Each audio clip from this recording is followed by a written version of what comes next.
Welcome to Clearing the Clutter Inside and Out with Julie Coraccio.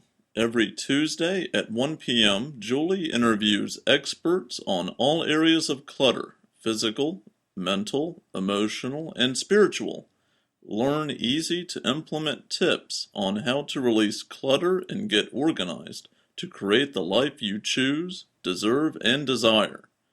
An award-winning professional organizer and coach, Julie also shares suggestions to help you live clutter-free for a more joyful and fulfilling life.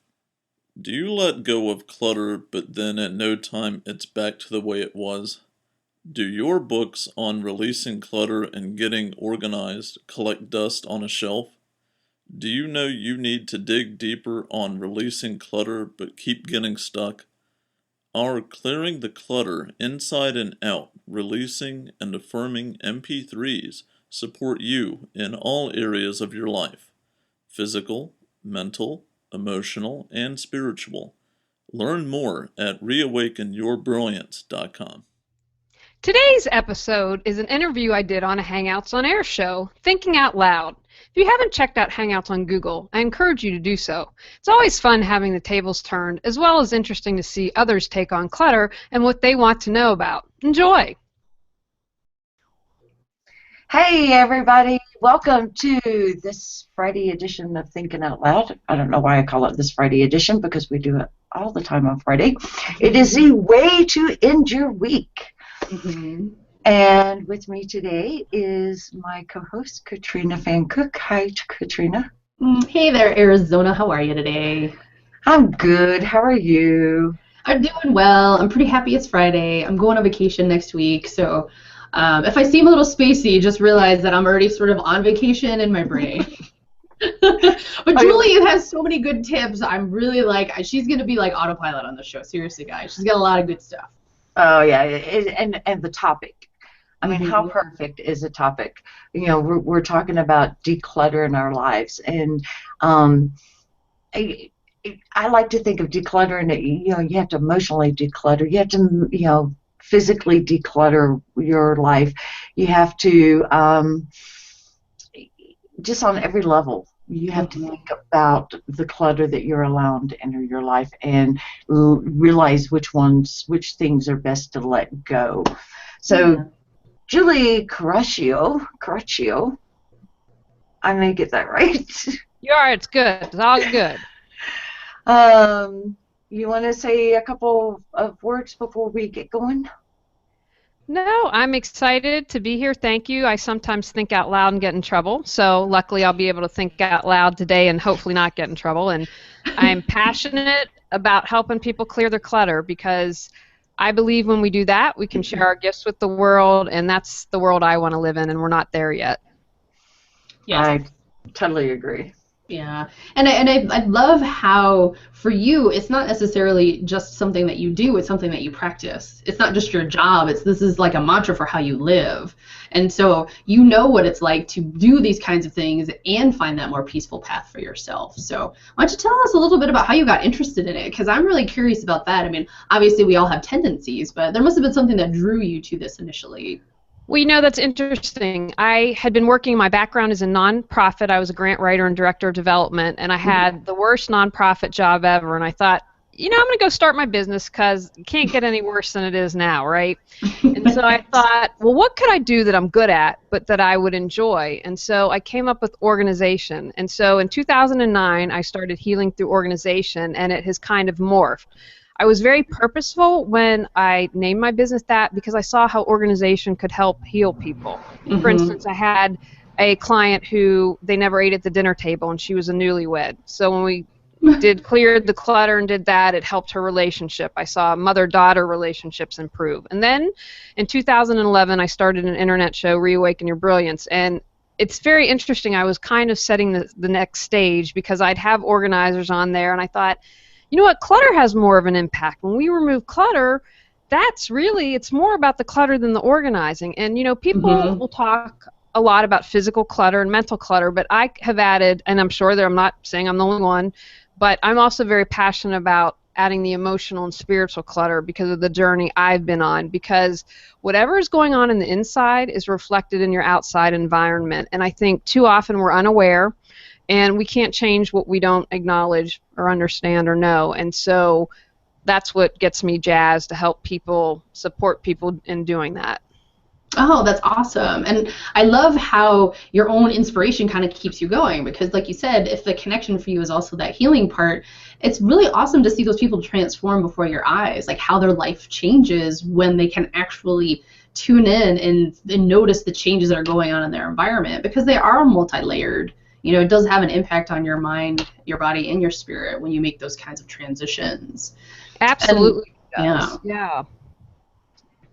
Well, and I also wanted to poke around a little bit about the client part of things, because obviously, you know, you have a podcast and you also do your show and you have a couple of these other things that you're doing, but how do people kind of connect with you initially? Is it just that you're putting out the message that you help them declutter their lives, you focus on the healing part? Like, what do you think draws in people the most?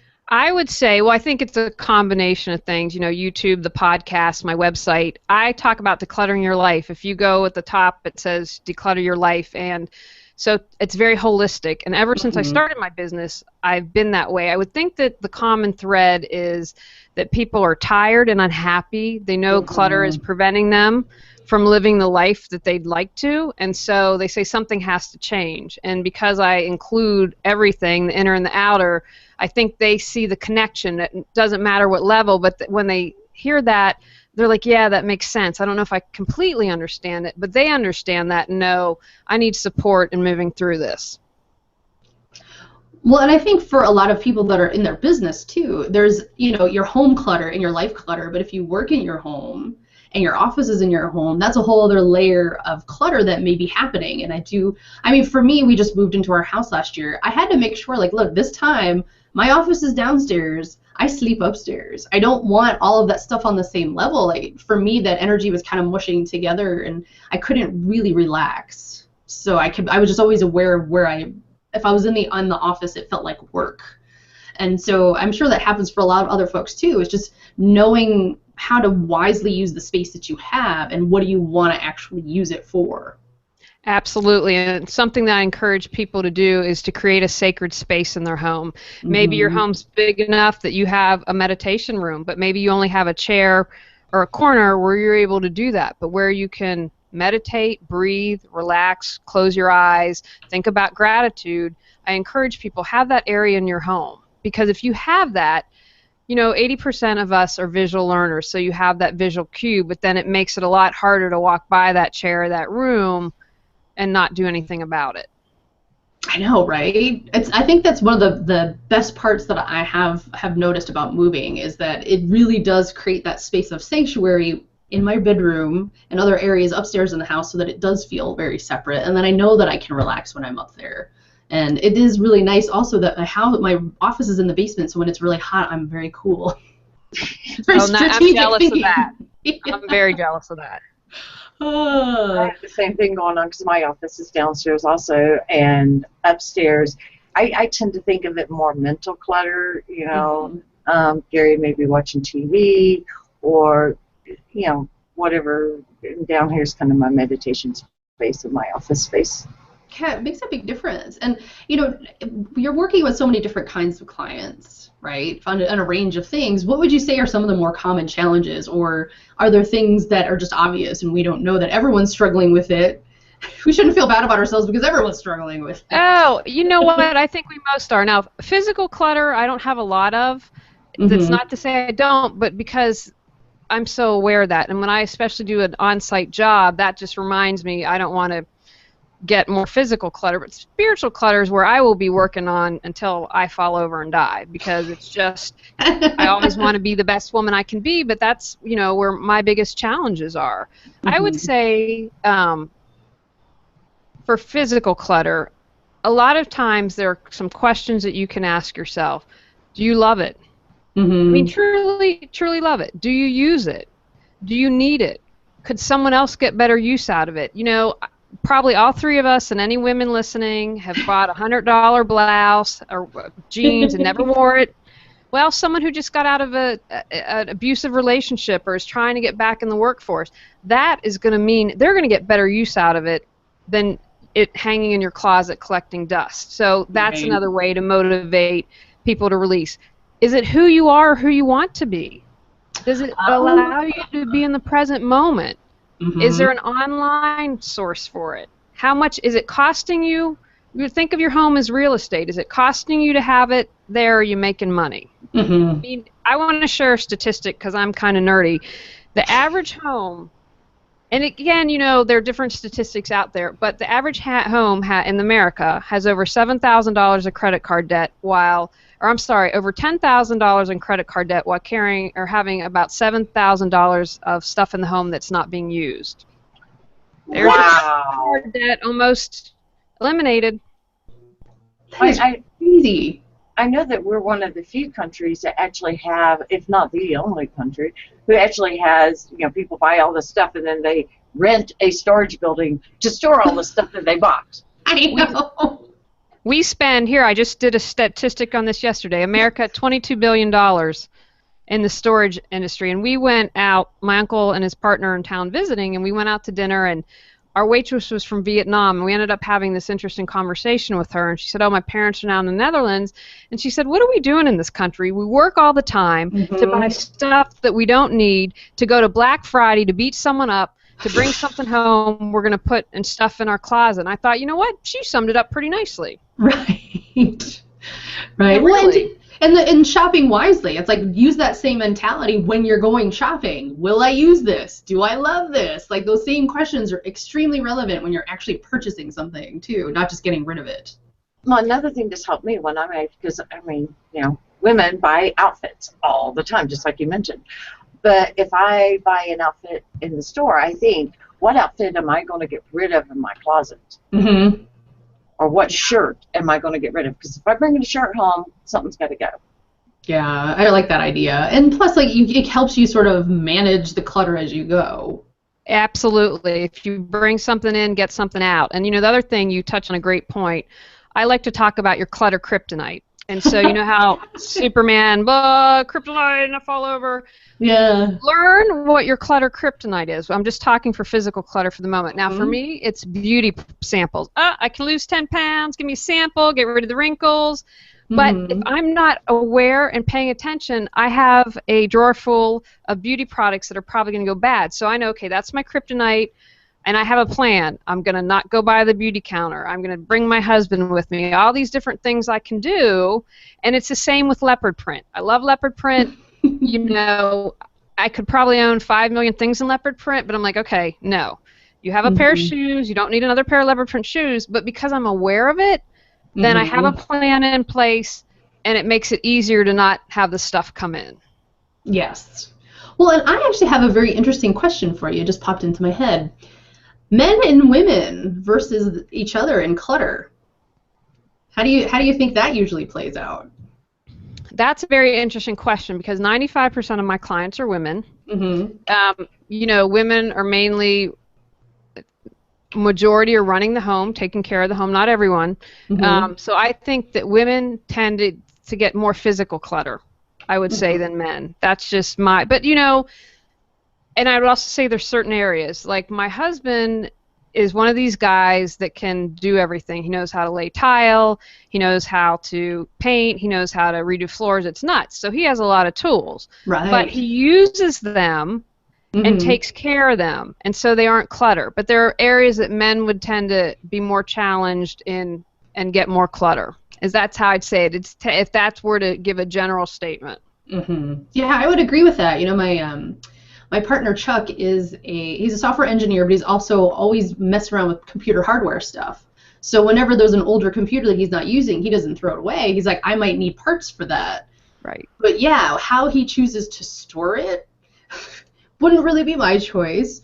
But it's in his office, so he has the space. He can do what he wants with it. It's just not how I would have my space. But you have to respect your partner's wishes to have their office or their space however they have it. You know, it's a balance. When I work with couples or families, and the thing I say is, I don't consider myself a minimalist. Like, we have a cat, So we have Joey's stuff probably in every room. And a minimalist or someone who is like Martha Stewart, they might see that as clutter and trash. We don't. He's a part of our family. But you have to, if it becomes about nagging and being stressed all the time about clutter, then you've gone a little too far. And so if it's in, your partner's area, again, like I would always check in every 6 months, a year. We do an annual purge. I've done an annual purge before I was ever an organizer, and I'm a firm believer in that. You have to have some leeway because you're going to create emotional clutter if you're always fighting. Yeah, I know. That's why they're like, okay, that's your office. You can put whatever you want in it, and I can't say anything about it because it's not my office. Right.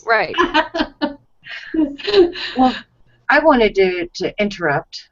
And Katrina had asked a wonderful question to the Thinkables, our audience, about what the biggest challenge is with clutter and how does it make you feel. And Ron Schneeberger, I would put him up, but all of a sudden my lower third vanished, which means I can't display him. Ron Schneeberger says clutter can make you feel anxious, raise your blood pressure, among other health problems. It can make you tired, and just getting rid of a little clutter each day can make you feel better. And Joyce also went along with that and says clutter is literally debilitating, which I also found. Physical and mental clutter, I think, is some of what we all deal with, and we must need to work on downsizing it. I agree with that. They have done studies that clutter has been implicated in depression, a general dampening of brain function, for increase in anxiety, and non-compliance in meds. If you're trying to eat healthier and you have a cluttered kitchen, I'm too tired to cook, there's too much clutter, I'm going to have a frozen meal or get takeout. If you have piles on your bed, how are you going to get 8 hours of good sleep? They're absolutely right. Yes. Well, it's funny. Earlier this year, I got one of those little settees, those little benches that you put at the end of your bed, and that's where all my clothes go. So I'm like, well, I only wore this for 2 hours. I'm just going to put this here. And then by day 4 or 5, it's growing. But that's like my one thing I know I do. And it's funny because, I mean, in talking with Julie, she's like, look, it's not about not doing anything and micromanaging your clutter. It's about saying, hey, this is my deal. I know I do this. And that's why I loved how you told the story about the beauty products. Because that's what I do with my clothes. Is like by 3 or 4 or day 5, it's like the clothing pile just gets bigger. Well, what I would say to you, I do the exact same thing because I hate doing laundry. So if I've worn it for 2 hours, it's going on the bench. But by day 5 or 6 or the end of the week at the latest, everything's hung back up. Yep. So if you don't do it every day, that's okay, but commit to once a week. Yes, I definitely do that. And I was kind of bummed because I had to run somewhere this morning, and I was like, hey, I'm going to put this dress on. I'm like, and it's wrinkled because I didn't put it away. I didn't hang it up. That's my own fault. Now, Jeremy Murphy in the audience has an interesting comment that I had never thought of. He said multitasking creates / contributes to more physical clutter. And that's not even getting into the mental clutter. Now, I totally agree that multitasking causes mental clutter, and you can't, be very mindful, but I never thought about it causing physical clutter. I love this hashtag, multitasking madness. Yes.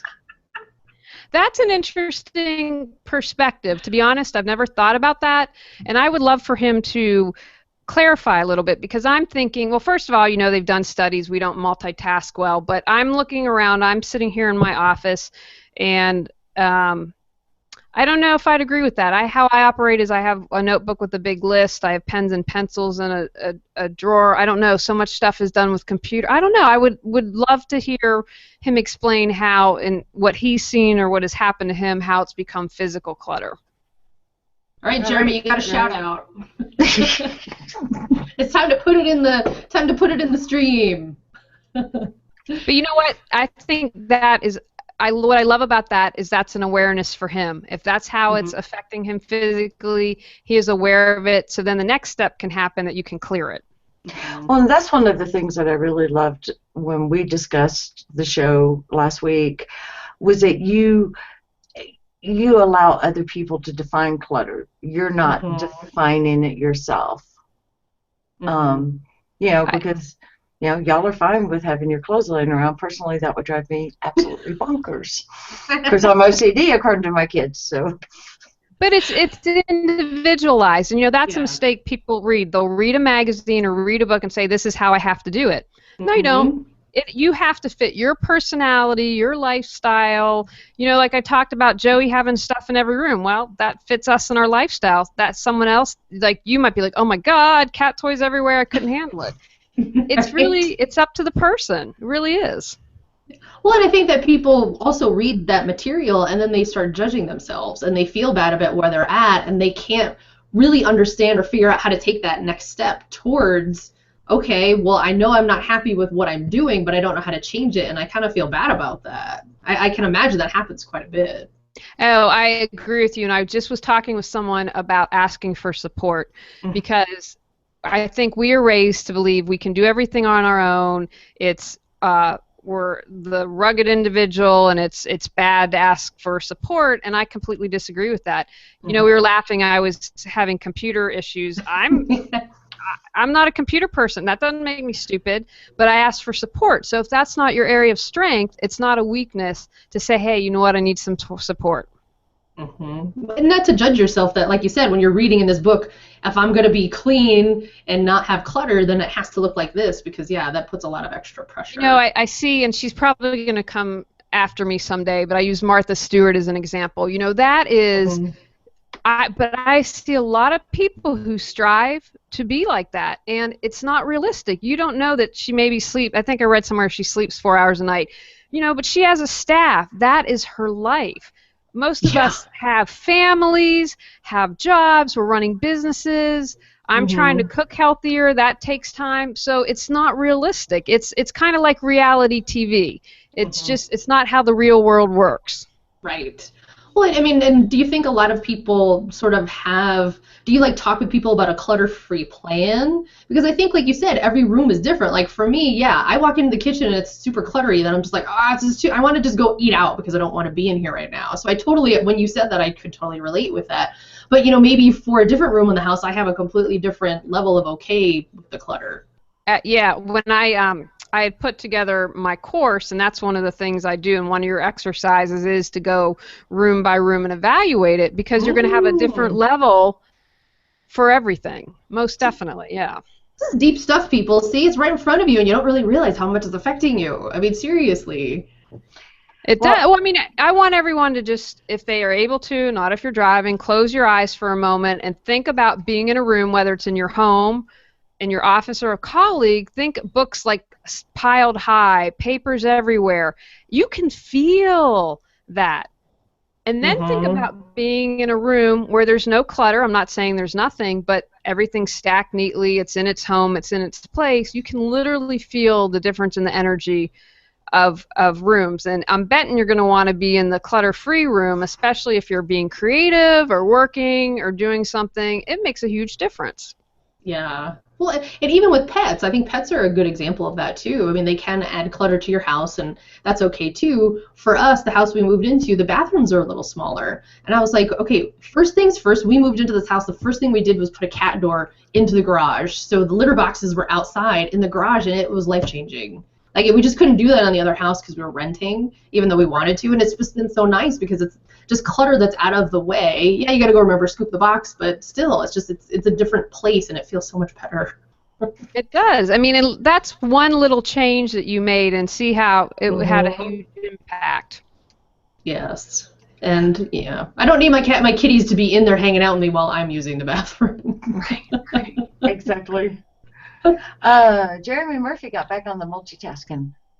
He says multitasking is a strength and a weakness. If you're highly productive as a writer, reader, you're dealing with lots of paper, blog posts, book manuscripts, notes, and how do you organize all this? Use Evernote for writing to keep the paper volume down a bit. When clutter becomes a form of self-expression, we know we've gone too far. Oh, wow, very great. What a tip that I give to a lot of creative people is, do you know how if you're in an office you have one of those mailboxes that has slots for everyone? What I like about those is, so if you're a writer and you're working, I get that. I have 3 different projects right now, but I'm able to put everything related to the project via slot. So it's organized and clutter-free, but all of the projects together, so I don't lose anything. everything, and it's labeled, so I know, okay, this is what this is. So that's just one thing that I found a lot of creative people really enjoy, and it works well for them. Yeah, that is a great idea. Yeah, and I get that, and I've worked, and it's interesting with people who are creative. Sometimes they have a fear they're going to lose their creativity if they release the clutter, if they get it organized, because and I get that. They're like, oh my God, if I organize this, or all my ideas are going to go out. I promise that's not the case. But that's truly been a big fear of people. That's really interesting. Well, I have a friend that's very cluttered like that, and he's super creative, but yeah, I don't know if that's just because he's that's his way, but at the same time, I don't know if he ever thinks like, hey, I think I'd rather create something than get rid of my clutter. Well, someone asked me an interesting question the other day. They said, well, what about Einstein? Do you think, and I said, so I thought a moment. I said, well, great question, because he was, if people didn't know, was extremely cluttered and very scatterbrained. And part of me said, well, if it ain't broke, don't fix it. And then my other part went out and said, you know what? How much more could he have accomplished had he had less clutter? I mean, we talk about the general dampening of the brain function, which has been proven. I'm not pulling this out of thin air. And with a brilliant mind like that, how much more could you have done? And I will always argue that it's better. I once worked at my last job at a colleague who, crazy, I don't know how she worked in her office, and she said to me, but I know where everything is. And I said, okay, well, in 20 minutes, when you get me the paper, I'll be in my office waiting for it. So I had to wait 20. Do you know what I mean? But that was her routine. Right. She knew where it was, but it took her 20 minutes to find everything. So I would argue if you can get away with that, I think that's probably a move in the right direction. Yeah, I mean, you have to factor in that finding time. Exactly. Well, and I think that's why I did the whole thing around how clutter is expensive. I mean, it's expensive to your health. That's first. It's expensive to your peace and your joy. But it's expensive in time, and the time that you waste trying to find things or trying to deal with the mental clutter. Oh my gosh, yeah. Yeah.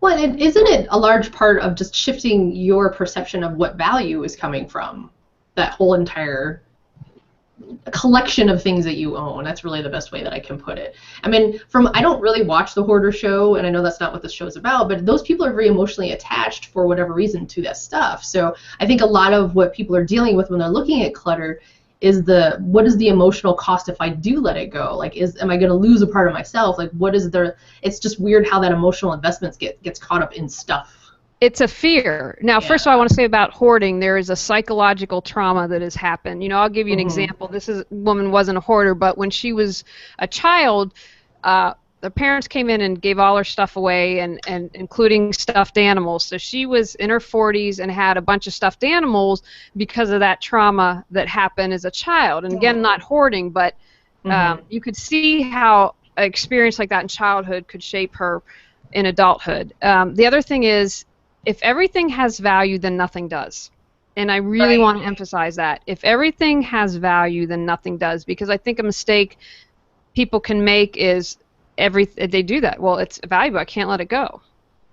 Well, then you can't let anything go if everything is worthy. And so if you're really clear on what your priorities are, then it's going to be easier for you to release clutter. I'm assuming that's one of the first things that you work on with people when you start working with them and giving them some tips. Yeah. Absolutely, and I just did a class on downsizing yesterday, and I talked about that. If you, prior to touching one darn thing you own, if you mentally prepare and know that when you're going through all that stuff and have to, cut out a third or 2/3 or half of what you own, it's going to go a lot more quickly if you're very clear on what's important to you. Yeah. Well, when I went through it, and people think I'm nuts because I literally sold a 4-bedroom home, sold everything in it, and packed up a station wagon and went off on my merry little way with whatever I could fit in my 2001 station wagon. It was Saturn, so it was a smaller station wagon at that. Yeah. But I was very clear when I started going through things that if I hadn't touched it in 6 months or a year, it was gone. Obviously it wasn't valuable enough to me, but that didn't mean it didn't have value to somebody else. Exactly. Right. And the other thing that I like to say to people is trust that you'll get what you need when you need it, and apply that to people as well. For instance, if you are holding on to things to give to a family or friend, trust they'll get what they need. It's not your responsibility to do that for them. And I don't say that from an uncaring place, but I say that when it has become clutter in your life, it's time to let it go. And they'll get taken care of and you'll be taken care of. I can't tell you the number of clients. Oh, how long have you had that? 10 years. Have you ever used it? No. Well, would you consider letting it go? Well, I might need it someday. Mm-hmm. So if you have that faith and that trust, that makes it easier to release things. Yeah. Well, and it's funny because even when I go shopping for clothes, I'm very, very clear when I'm shopping what I'm looking for because of what you just explained, but also because I'm really lazy and I don't want to go back to the store. Like to me, it's like I've done this, I've crossed it off my list. I don't want to have to go back and exchange something that I don't like. So I'm just very mindful when I buy things that am I going to use this for a long time. Like my bike that I have, it's a Trek, it's a mountain bike. I've had that bike for 20 years. I bought that bike before I moved out here. I still ride that bike. Like I'm that kind of weird person that No, that's stuff. amazing. Yeah. I think that's wonderful. Yeah. And what a tip that I think is really helpful, I don't like clothes shopping, and what I did is I went and saw a stylist who showed me what colors look good on me, what styles, and so because going into a store was really overwhelming for me. But I know, okay, this is what looks good, this is what I can buy, and it's made the process a lot easier. Oh, nice. Yeah, I definitely like shopping. I just know that I'm very mindful of, will I wear this? Because, again, you're just dragging it around or moving it somewhere, having to store it somewhere, and it just becomes extra clutter and something else I have to worry about. So I have had a couple of clients with homes, literally homes full of clothes, meaning taking every room up, taking a basement, and many with the tags still on. That's crazy. That is totally crazy. Now, what about, so when I was raising kids, I had 6 kids, and well, my son always got new clothes. My girls didn't. It kind of depended on where they fell, and I would, carefully pack things up and store them. In your opinion, would it have been better to, instead of storing them, to, just trust that it was going to come along? I say trust because storing items out of sight, out of mind. If we don't see it and it's stored somewhere, I mean, look at Storage Wars. I don't know if people have seen that show, but these are people who have their storage containers are given up because they haven't been there or haven't paid. I really believe that if it's out of sight, it's out of mind for most people. Now, something that you can do is take a box, put the items in it, date it, and check it in 6 months or a year. If you haven't used it, let it go. So you haven't gotten rid of it, but you're putting a timeline, saying, okay, this is, and then I'm going to honor that.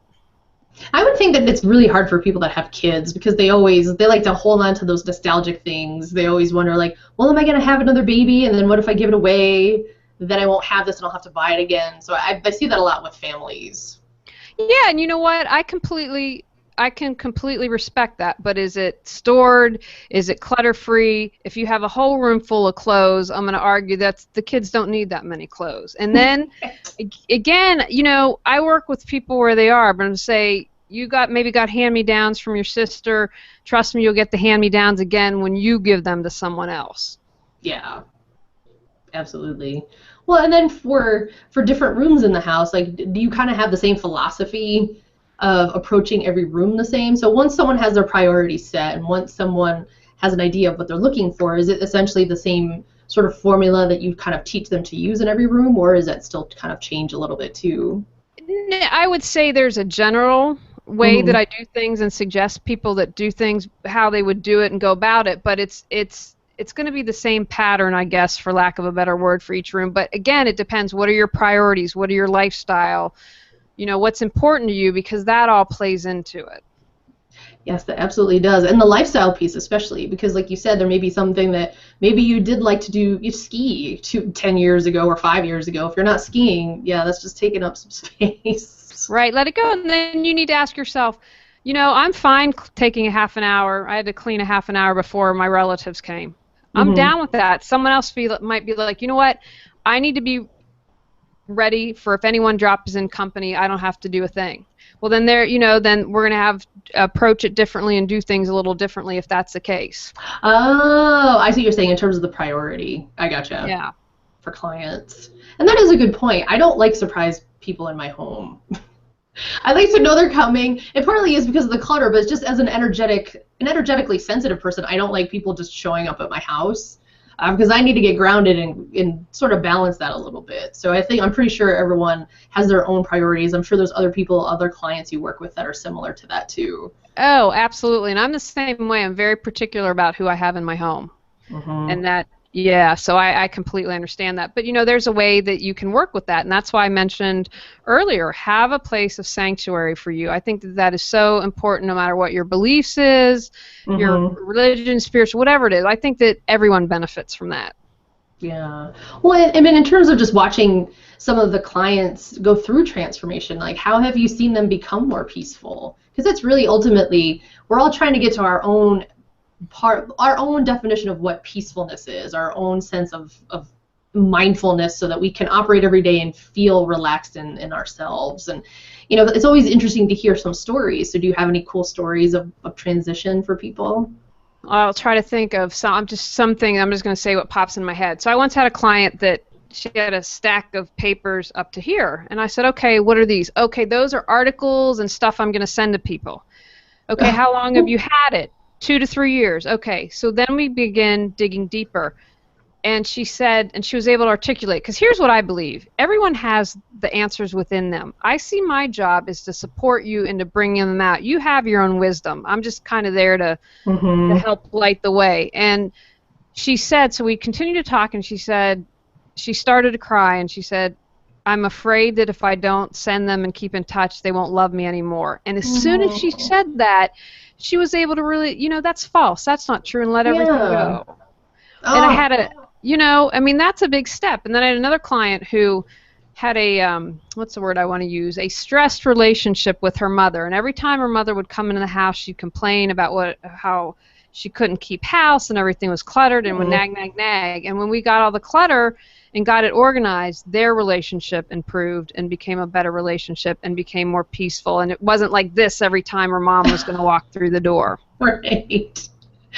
I always love listening to those kinds of stories because it is really amazing when you can see people just make that connection for themselves. Because you're right, it's really them shifting that perception so that they really kind of understand how they're viewing something and how then they can make that change. Then they can say, okay, I can let it go. I had a client that ended up getting into coaching, which wasn't the original plan, and what I really love. And what happened with that, I was in a client's home. I went to see her, and she said, "Just talk to me." And I said, "Okay." So we started to talk. She brought up some heavy duty stuff about a sexual assault, and so for about 3 hours we talked, and I listened a lot. And then then maybe an hour, 45 minutes, we worked on releasing clutter. And I get home, and in a couple days she emailed me, and she's like, "Come back, but this was great. I want to talk." And then, because once I talked with you, I was able to go and let go of the clutter. Oh, that's awesome. That was, a different way of reaching the same endpoint, but that it worked for her. Yeah, and because sometimes there's such an emotional component to it. You can't just dive in there and be like, strategy, let's get into action mode. You have to understand why this person is holding on to this stuff and really help them shift that for themselves, because then you'll be there every year. Right. They won't ever learn how to do it themselves. Well, one thing that I do when I finish working with someone is I have a clutter-free living plan, and I see where they get stuck easily and give them instructions, because I don't want to be there year by year. I want you to build your muscles and go off and live your life and not have me there. Yeah, that would be a lot of upkeep. Yes, yeah. Are there some... I'm sorry, go ahead. I was just also going to say that demonstrates to me how allowing the emotional clutter to release allows you to declutter, do the physical decluttering. Yeah. Absolutely. Absolutely. It's all in alignment. It is. Yeah. And that's because we can't separate our personal and professional lives, and we can't separate the inner and the outer clutter. Right. Well, and you've been given awesome tips. like the entire show, but are there some specific ones that you can suggest for people that are sort of on the end of like, I want more peace in my life, but I can't quite get there, or if, you know, just regular stumbling blocks for folks, because I know that you can provide some pretty helpful tips for Absolutely. I did a little cheat sheet because I'm getting old. Okay, here's one that I love. Live in the present moment. If you start to become aware, you're going to see, for most people, that you're either in the past, oh, I should have said that, I wish I would have done that, or you're in the future, oh my gosh, am I going to have enough for retirement? Your point of power to change is living in the present moment. If you say, when you're like, oh, I'm not going to have enough for retirement, that's not doing anything. Okay, present moment. I am going to call right now my friend who's great with money. I'm going to ask her advice. I'm going to get a financial advisor. I'm going to stop Starbucks every day and put that money into retirement. When you take action in the present moment, you can take action. When you're in the past or the future, you can't. You're stuck there. Exactly. You know, and that creates, and I'm also a huge fan of meditation, whether it's mowing the lawn, whether it's listening to classical music, or if you have to just close your eyes for 10 minutes a day. Our minds get so cluttered. We are bombarded with information. We're always going 24/7. If we don't take that time to balance and recenter, that we get monkey mind. We go crazy. I know there have been times, I know when I started my own business, and you two probably understand this, you can do something on your business 24/7. There is always something to be done. Always. But if you take that 10 minutes a day to recenter and calm that monkey mind down, what will happen over time when you do it regularly is you don't get thrown off as easily. Oh, client just yelled at me. Okay, let's proceed. You know, you are in your center. You don't get thrown off, and it relaxes you. You sleep better. I mean, that's, if I were to say one thing, that's the biggest change that people can make. Absolutely. Well, I found that by releasing the clutter, the physical, the emotional, the mental clutter, all that I was carrying around for years, I actually had better relations with my clients and better relationships all around. I have better relationships. Yeah, absolutely. Well, and I think for some people, they don't really ever look at their clutter unless they have to move. Like, that may be the impetus as to why. You know, who knows? Maybe if I had stayed on the East Coast near my family and bought a house and then stayed out there for my whole life, I would have more clutter. I've just had to move a lot. Even, you know, within just moving to Fort Collins 15 years ago, it's been about 15 years, I've had to live in several places, because first I lived alone, then I lived with a boyfriend, and then I lived alone again. And I was I've been moving around a lot, so I had to learn to be like, all right, let's keep it lean and mean. I don't want to be dragging this crap everywhere. And plus, it just doesn't do anything for me, because then I have to help someone's got to help me carry it, you know? But that's true. That's true. And, you know, sometimes it takes a crisis. Yeah. Okay, now I have the bank wanting to repossess my house because I haven't paid the mortgage, but my finances are so cluttered, I don't pay my bills on time. Okay, wow, I need to completely reassess my financial life. Or I've had a heart attack and I don't have good health, and what's all the clutter in the kitchen and I can't eat healthy. You know, sometimes that's what it takes. Yes, absolutely. Well, Arizona, I don't know if there's any other comments. I think we had some really good ones in there, but I don't know if there was anything else that you wanted to add on the show today. But Julie's always got power-packed information, so. But you can have me back again. I can talk on this for hours. I'm happy to. That is so cool. But I was thinking, you know, maybe we could have a show. You know, this one seemed to deal more in the physical clutter, and I would love to have a show that dealt with the emotional and the mental clutter that we all deal with on a daily basis.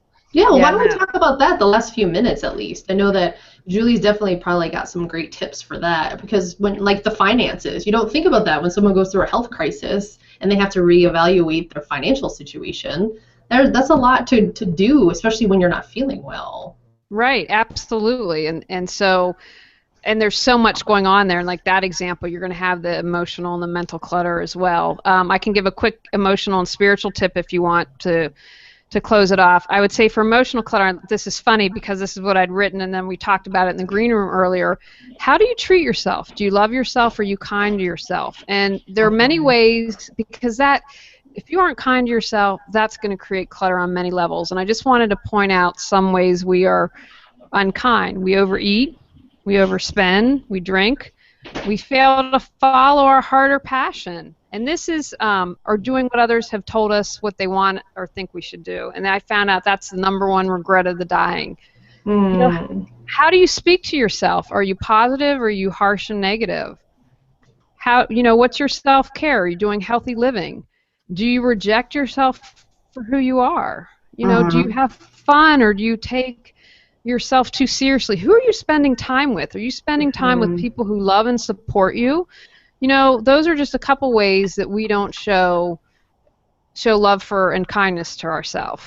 Yeah, and especially on the emotional standpoint there too. Like we've always judged, like I'm feeling like this, and then you're judging yourself for feeling that way instead of actually just expressing it and finding a healthy way to express that for yourself.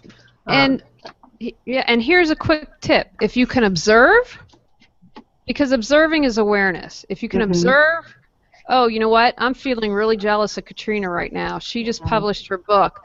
Well, why am I jealous of Katrina? Because you know what? I want to write a book, and I've wanted to write a book my entire life. That's what it's really about. It's not Katrina's success. I want success for her.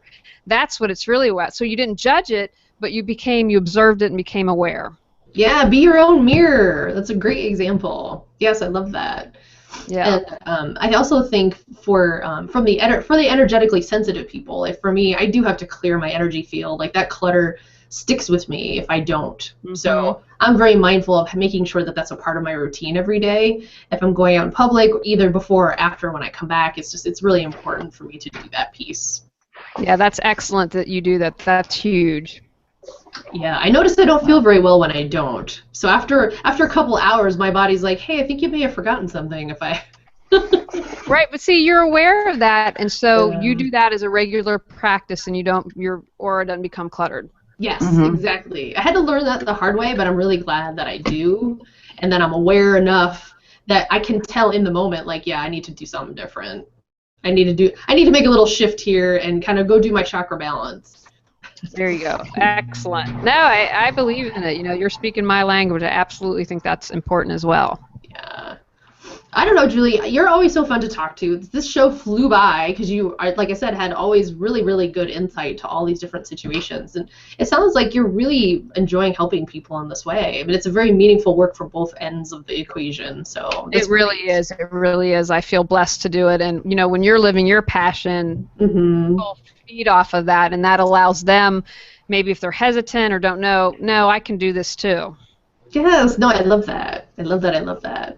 Well, I didn't know if Julie had anything else coming up that she wanted to sort of promote, or if something in that vein was happening. Yeah, just really quickly, you can find out more about me at reawakenyourbrilliance.com. I do a podcast called Clearing the Clutter Inside and Out, iTunes, Stitcher. It's Tuesdays at 1 p.m., and it's also on video at 9:30 a.m. And I just published my first course/book called How to Declutter Your Life, and we look at physical, mental, emotional, and spiritual. And you can either get that or get the mini courses of each area. And it's really about taking it step by step and foundationally building that strong footing so that you can continue to clear clutter. And that's my biggest thing that I'm excited about. And thank you for having me on the show. I love this and love you all are thinking out loud and putting different perspectives out there for everyone to hopefully at least mull stuff over. Yes, thank you. And it was great having you today. Okay, go out, clear some clutter to create the life you choose, deserve, and desire. Do you let go of clutter, but then at no time it's back to the way it was? Do your books on releasing clutter and getting organized collect dust on a shelf? Do you know you need to dig deeper on releasing clutter but keep getting stuck? Our Clearing the Clutter Inside and Out, Releasing and Affirming MP3s support you in all areas of your life: physical, mental, emotional, and spiritual. Learn more at reawakenyourbrilliance.com. Thanks for tuning in to Clearing the Clutter Inside and Out.